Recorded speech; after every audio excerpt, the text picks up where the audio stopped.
पहले डिस्कस किया था नेचर, इंट्रोडक्शन और मीनिंग ऑफ मैनेजमेंट। अब हम लोग डिस्कस करेंगे ऑब्जेक्टिव ऑफ मैनेजमेंट। हर ऑर्गेनाइजेशन में मैनेजमेंट के कुछ काम रहते हैं, यानी कि मैनेजमेंट का क्या वर्क रहेगा कि जो ऑर्गेनाइजेशन के डिजायर गोल्स वगैरह हैं उनको कैसे फुलफिल करना है, क्या उस पर वर्क।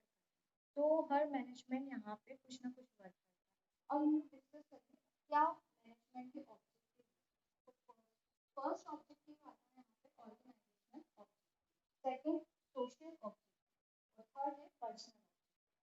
ये तीनों ही ऑब्जेक्टिव, फर्स्ट जो है ऑर्गेनाइजेशनल ऑब्जेक्टिव, सेकंड है सोशल ऑब्जेक्टिव, थर्ड है पर्सनल। ये तीनों ही बहुत इंपॉर्टेंट है। ऑर्गेनाइजेशन को हम लोग प्राइमरी ऑब्जेक्टिव भी बोलते हैं। तो फर्स्ट ऑब्जेक्टिव है आपका ऑर्गेनाइजेशनल ऑब्जेक्टिव। ऑर्गेनाइजेशनल ऑब्जेक्टिव में ये बता रखा है कि हर ऑर्गेनाइजेशन सबसे फर्स्ट मैनेजमेंट क्या करेगा, तो अपने ऑर्गेनाइजेशन के बारे में सोचता है कि कैसे वो उस ऑर्गेनाइजेशन के लिए इकोनॉमिक इंक्रीज करे, यानी कि कैसे उसकी कॉस्ट उसको कवर करेगा। तो फर्स्ट हम लोग ये देखते हैं हर ऑर्गेनाइजेशनल ऑब्जेक्टिव में फर्स्ट सर्वाइव करना बहुत जरूरी है। तो फर्स्ट इसका पॉइंट है सर्वाइव, यानी कि हर ऑर्गेनाइजेशन में ये बता रखा है कि ऑर्गेनाइजेशन को मार्केट में सर्वाइव करना जरूरी है। अगर मार्केट में सर्वाइव नहीं किया तो वो ऑर्गेनाइजेशन उसके गोल्स को पूरा नहीं कर पाएगा।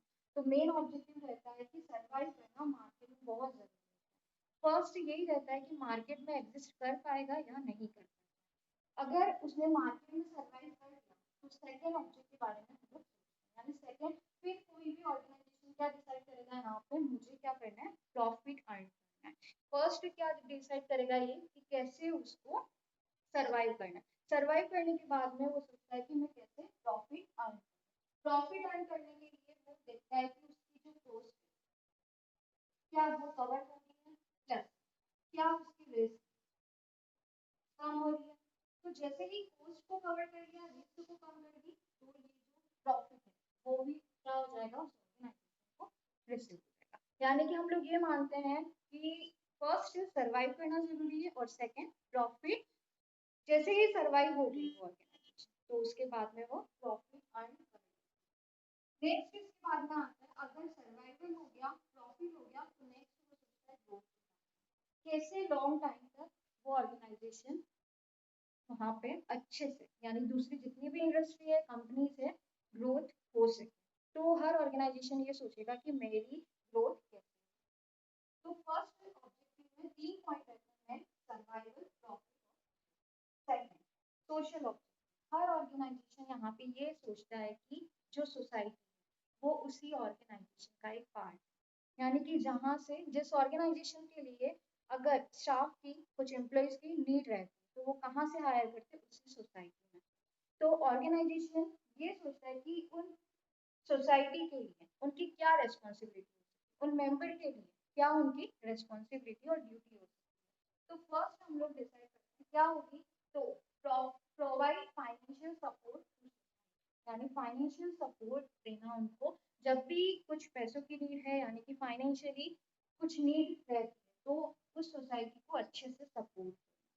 Second to provide basic facilities, यानी कि उस ऑर्गेनाइजेशन के जितना भी स्टाफ मेंबर्स और एम्प्लॉइज तो उनको क्या करना, कुछ बेसिक फैसिलिटी, हो सकता है कि मेडिकल फैसिलिटी हो सकता है कि उनके बच्चों के लिए स्कूल वगैरह हो सकता है। नेक्स्ट जो आता है to participate social service. Social service में क्या होती है, जैसे कि नॉन गवर्नमेंट और गवर्नमेंट सर्विसेज, उन सब में एक ऑर्गेनाइजेशन को पार्टिसिपेट करना चाहिए। और लास्ट आता है इसका इंक्रीजिंग एम्प्लॉयमेंट अपॉर्चुनिटी। अगर ऑर्गेनाइजेशन सोसाइटी को अपना पार्ट मानती है तो वो कहाँ से लोगों को हायर करेगी, उसी सोसाइटी में। तो लोगों के लिए क्या इंक्रीज करना, अपॉर्चुनिटी इंक्रीज करना, जिससे कि लोगों को क्या होंगे, उनको जो प्रोवाइड होगी। नेक्स्ट पॉइंट है पर्सनल ऑब्जेक्टिव। पर्सनल ऑब्जेक्टिव में जैसे हमने पढ़ा ऑर्गेनाइजेशनल और सोशल, ये दोनों ही अगर पूरे हो जाते हैं तो नॉर्मली थर्ड पॉइंट आता है पर्सनल ऑब्जेक्टिव। पर्सनल ऑब्जेक्टिव में ये बता रखा है कि उस ऑर्गेनाइजेशन में कुछ एम्प्लॉइज कुछ ना कुछ ऑब्जेक्ट से और कुछ ना कुछ गोल डिसाइड करके ही उसी ऑर्गेनाइजेशन को ज्वाइन करते हैं। वो हो सकता है कुछ यहाँ पे फाइनेंशियल नीड्स के लिए भी करते हैं, कुछ हो सकता है वो नॉन फाइनेंशियल नीड के लिए भी करते हैं। तो क्या होती है फाइनेंशियल नीड और क्या होता है नॉन फाइनेंशियल नीड? तो फाइनेंशियल नीड मीन्स होता है कि बोनस, सैलरी, यानी कि financial needs is related to money और मॉनेटरी। और non financial needs is promotion, training programme. Thank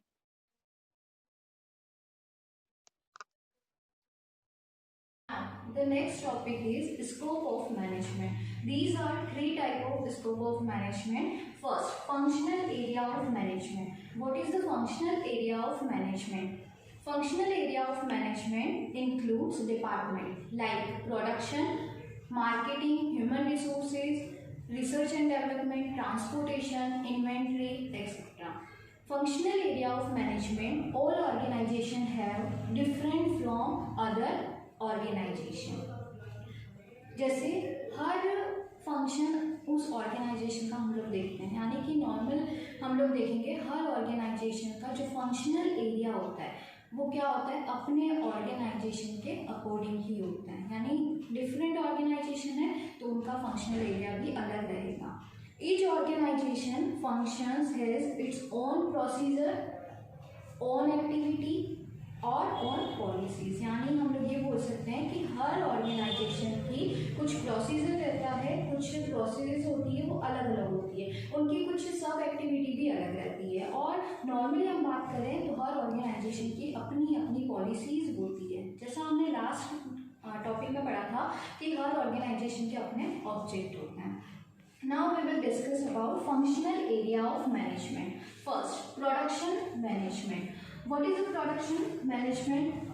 production management क्या करता है? तो प्रोडक्शन मैनेजमेंट किससे रिलेटेड होता है? जो कि आपके ऑर्गेनाइजेशन में क्या काम आएगा? ये production management include change raw material into finished goods, यानी कि जो क्या करता है आपके ऑर्गेनाइजेशन में जितने भी गुड्स हैं उनको किस में कन्वर्ट कर रहा है? रॉ मटेरियल से उनको फिनिश्ड गुड्स यानी फाइनल गुड्स में कवर करता है। तो प्रोडक्शन मैनेजमेंट का क्या काम रहता है कि जितने भी मटेरियल हैं या फिर हो सकता है कुछ गुड्स हैं उनको कन्वर्ट करना और उनका प्रोडक्शन करना।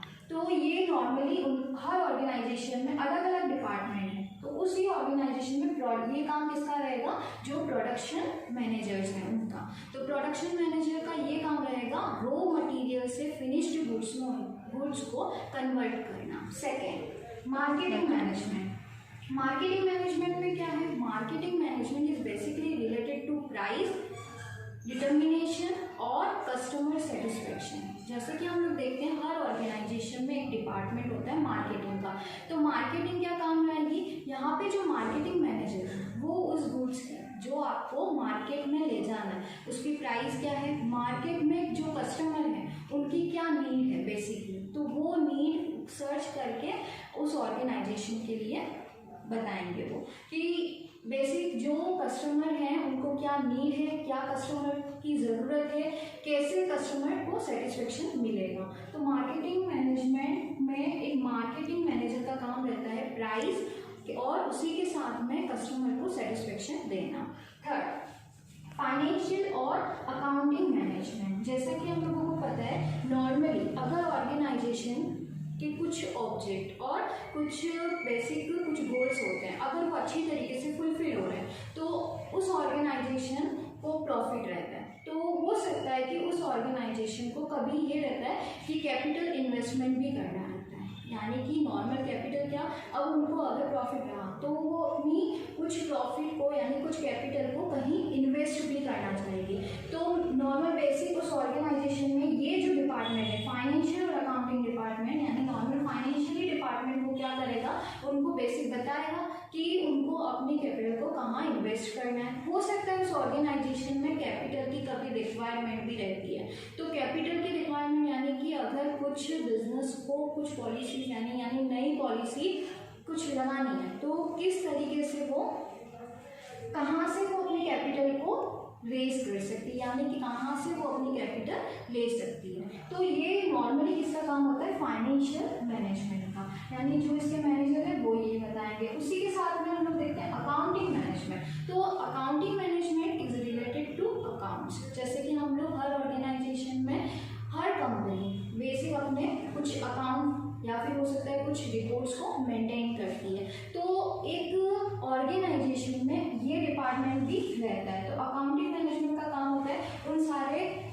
रिकॉर्ड्स को मेंटेन करना, जैसे फाइनल अकाउंट हो सकता है आपका, और जैसे कि हो सकता है कि बहुत सारे रिकॉर्ड्स होते हैं वो मेंटेन करना। तो ये काम होता है आपका अकाउंटिंग मैनेजमेंट का। Next office management. Office management क्या काम रहता है हर ऑर्गेनाइजेशन में, हम लोग बेसिकली देखते हैं तो हर ऑर्गेनाइजेशन का एक डिपार्टमेंट ये रहता है, ये ऑफिस मैनेजमेंट, जो कि क्या करता है जितने भी रिकॉर्ड्स हैं या फिर हो सकता है जितने भी कुछ भी काम है तो वो कौन करेगा, आपका ऑफिस करेगा। यानी हर ऑर्गेनाइजेशन में ये जो ऑफिस मैनेजमेंट है वो बहुत इंपॉर्टेंट होती है। नेक्स्ट जो टॉपिक है हमारा ह्यूमन रिसोर्स मैनेजमेंट। सबको पता है human resources is related to human, यानी कि नॉर्मली अब हम लोगों ने लास्ट में पढ़ा था कि ह्यूमन रिसोर्सेज का क्या काम है। तो नॉर्मली हम लोगों ने पढ़ा था रिसोर्सेज क्या होता है, तो रिसोर्सेज में हमने कहीं पढ़ा था मेन। तो ह्यूमन क्या रहते हैं यहाँ पे, ह्यूमन रिसोर्सेज मैनेजमेंट मीन्स ये रहेगा कि उस ऑर्गेनाइजेशन में हो सकता है आपको लोगों को हायर करना है, हो सकता है आप लोगों को किसी स्टाफ को सही तरीके से ट्रेनिंग देनी है, तो ये काम कौन करेगा, आपका ह्यूमन रिसोर्स मैनेजमेंट करता है। यानी कि इसके जो मैनेजर्स हैं वो यहाँ पे ये काम करते हैं। तो क्या काम करते हैं, किसी को हायर करना है, हो सकता है किसी को ट्रेनिंग देनी है, हो सकता है सैलरी एंड वेजेस का काम भी आपका ह्यूमन रिसोर्स डिपार्टमेंट करता है। नेक्स्ट टॉपिक आता है आपका इन्वेंट्री मैनेजमेंट। जैसा हमने फर्स्ट पॉइंट में देखा था प्रोडक्शन मैनेजमेंट, तो प्रोडक्शन मैनेजमेंट का क्या काम था, हमेशा गुड्स को रेडी करना।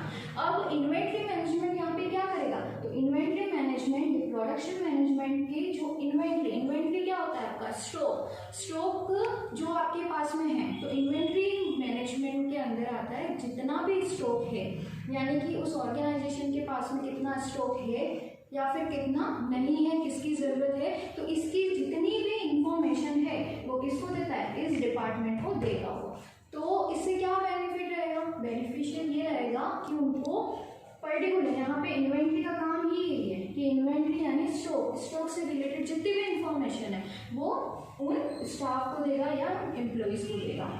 तो इन्वेंट्री मैनेजमेंट में ये रहता है आपका स्टॉक से रिलेटेड। नेक्स्ट जो टॉपिक है ट्रांसपोर्टेशन मैनेजमेंट। ट्रांसपोर्टेशन, अगर हम लोग हर ऑर्गेनाइजेशन में कहीं ना कहीं कुछ गुड्स रेडी किए जा रहे हैं तो वो गुड्स को क्या किया जाएगा, ट्रांसपोर्ट फैसिलिटी होना भी ज़रूरी होता है। इसीलिए हर ऑर्गेनाइजेशन क्या करता है, एक डिपार्टमेंट ऐसा चूज करता है जिससे कि उसको ईजी रहेगा, यानी कि वो क्या फैसिलिटी करेगा, तो ट्रांसपोर्टेशन मैनेजमेंट बना देगा जिससे कि आपके जो गुड्स है वन प्लेस टू कहीं भी, यानी हो सकता है जहाँ पे उसका लास्ट पॉइंट है वहाँ तक पहुँच जाए।